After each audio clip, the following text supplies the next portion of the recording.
भाजप शिवसेना एकत्र एक येणार? लक्षात घ्या की माननीय मुख्यमंत्री उद्धव ठाकरे यांनी काल मराठवाड्यातलं जे वक्तव्य केलेलं आहे, आजी माजी भावी, बघा ठाकरे यांची एक स्टाईल आहे भाषण करण्याची पहिल्यापासून, त्या पद्धतीने त्यांनी ते भाषण केलं.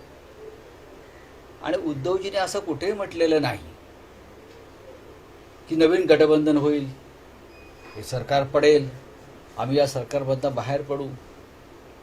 उद्धवजींचे स्पष्ट संकेत आहेत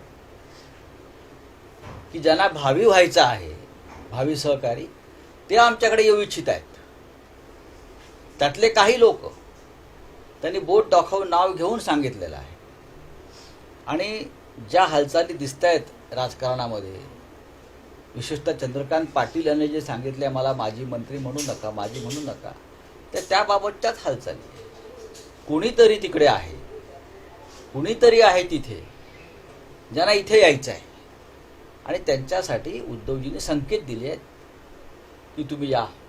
कोणाला यायचं? बरेच लोक येऊ इच्छित आहेत. कोण कोण आहे? येतील ना. आता चंद्रकांत दादाच म्हटलेत ना 72 तास थांबा म्हणून.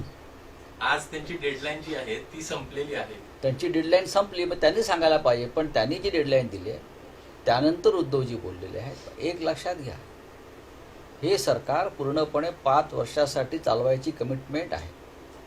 आणि शिवसेना शब्दाची पक्की असते. शिवसेना कधी विश्वासघात करत नाही. शिवसेना कधी पाठीत खंजीर खुपसत नाही. शिवसेना दिलेला शब्द मोडत नाही. ही शिवसेनेची खासियत आहे, खास करून ठाकरे कुटुंबाची. आणि आम्ही सगळे त्याच मार्गाने जातो. त्याच्यामुळे हे सरकार पडेल, नवीन गठबंधन होईल वगैरे या भ्रमात कोणी राहू नये. कुणाला जर पतंग उडवायचे असतील तर त्याने ते पतंग उडवत बसावं. तो पतंग कधी कापायचा आम्हाला माहिती आहे. आणि एक महत्त्वाची गोष्ट तुम्हाला सांगतो,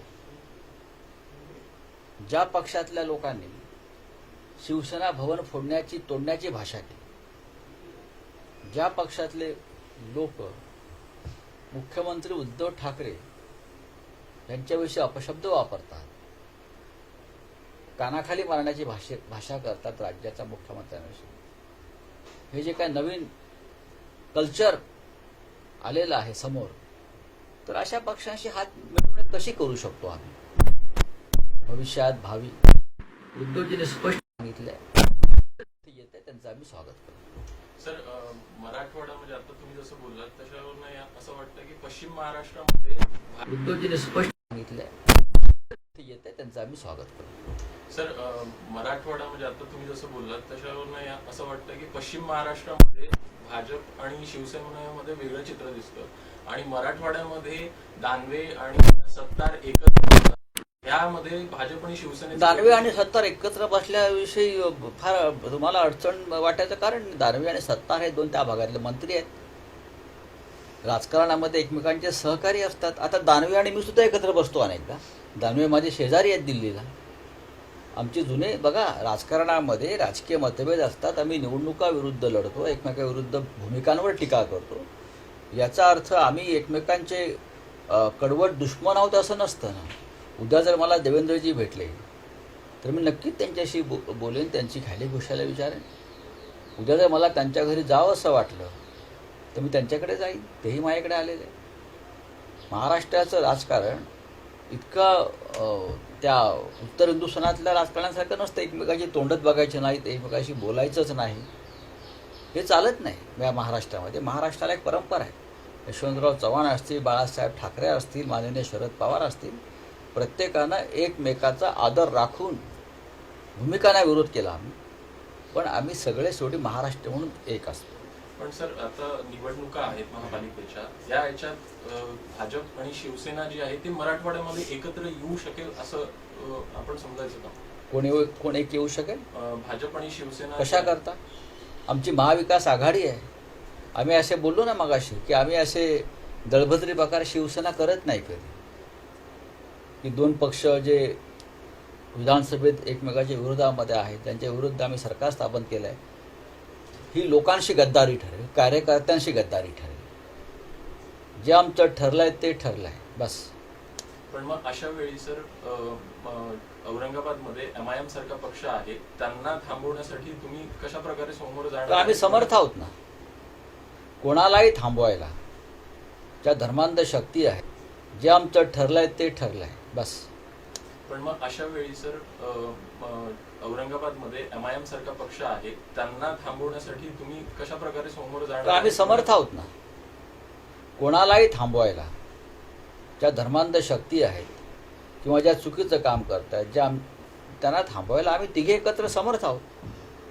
ही महाविकास आघाडी समर्थ आहे कोणालाही रोखण्यासाठी. आपण पाहताय तसं नसतं तर 2 वर्षाचं सरकार जे चाललं अगदी सुरळीत, ते चाललंच नसतं.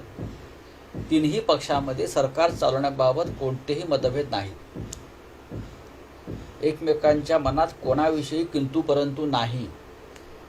सगळे एकमेकांच्या हातात हात घालून एकमेकांच्या सहकार्यानं उद्धवजींच्या नेतृत्वाखाली हे सरकार चालवलं जात आहे.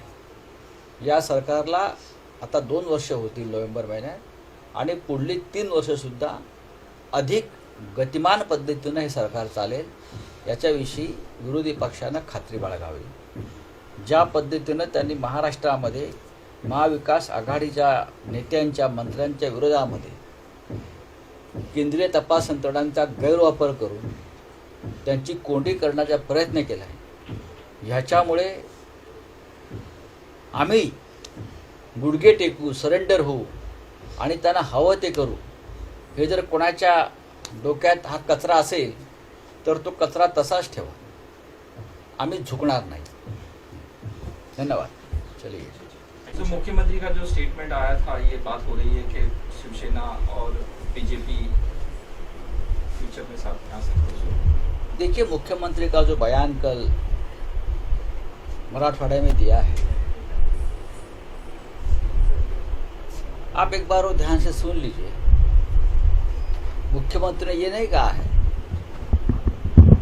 ये जो सरकार चल रही है वो खत्म करके हम और व्यवस्था करें. मंच पर जो बीजेपी के लोग बैठे थे उनको देखकर कहा कि अगर आप हमारे साथ आते हैं, अगर आप हमारे साथ आएंगे, भविष्य में आप आएंगे, हम नहीं जाएंगे, आप हमारे साथ आएंगे तो आप हमारे भावी सहकारी हो. एक छोटा सा मुद्दा है. ये सरकार जो है एक कमिटमेंट 5 साल सरकार चलाने की है और शिवसेना हमेशा कमिटमेंट को ताकत देने वाली सरकार है. जो कमिटमेंट है वो कमिटमेंट है. वो 5 साल सरकार पूरी चलेगी. अगर कल के मुख्यमंत्री के बयान से किसी को बहुत ही अत्यानंद हुआ है तो उसको आनंद में 3 साल तक रहने दो. वही आनंद, वही उत्साह. सरकार को कोई खतरा नहीं है, मैं इतना ही कह सकता हूँ. मुख्यमंत्री ने भाषण किया है. उद्धव ठाकरे जी का अपने एक स्टाइल है भाषण करने की. उस ठाकरे स्टाइल में बात किया उद्धव जी ने. उसके ऊपर लोगों ने बहुत पतंग उड़ाए. जो पतंग उड़ा रहे हैं वो पतंग जाएंगे ऊपर. पतंग ऊपर जाकर कट. उसके ऊपर लोगों ने बहुत पतंग उड़ाए. जो पतंग उड़ा रहे हैं वो पतंग जाएंगे ऊपर. पतंग ऊपर जाकर कटती है और नीचे आती है. उड़ाने दो. सर, कल देवेंद्र फडणवीस से भी ये सवाल किया गया कि फ्यूचर में बीजेपी और शिवसेना साथ में आ सकती, तो उन्होंने कहा कि वो जब की बात है, लेकिन अब इस वक्त नहीं होगा. ऐसे मैं भी यही कहता हूँ. देवेंद्र जी ने बहुत ही प्रैक्टिकल बात कही है कि अभी कुछ नहीं होगा और ना कोई होने देगा. भारतीय जनता पार्टी में कुछ लोग ऐसे हैं जिसने खुलेआम कहा है कि हम शिवसेना भवन में घुसकर तोड़-फोड़ करेंगे. कुछ केंद्रीय मंत्री ऐसे हैं जो मुख्यमंत्री पर हमला करने की बात करते हैं. ऐसी विचारधारा वाली जो पार्टी है, जो शिवसेना को अपने दुश्मन मानती है, उनके साथ कैसा गठबंधन हो सकता है? और गठबंधन तो हमने नहीं तोड़ा है ना, वो लोगों ने तोड़ा है. अब हमारी व्यवस्था बहुत ठीक चल रही है. महाराष्ट्र उद्धव जी के नेतृत्व में आगे जा रहा है और हम आगे लेकर जाएंगे। इसलिए जो भी कल मंच पर बात हुई है, वो जो बातें हैं वो मंच पर ख़त्म हो गई। अब महाराष्ट्र में राजनीति की जो लोग पतंग उड़ाने वाले हैं, बस उनको करने दीजिए।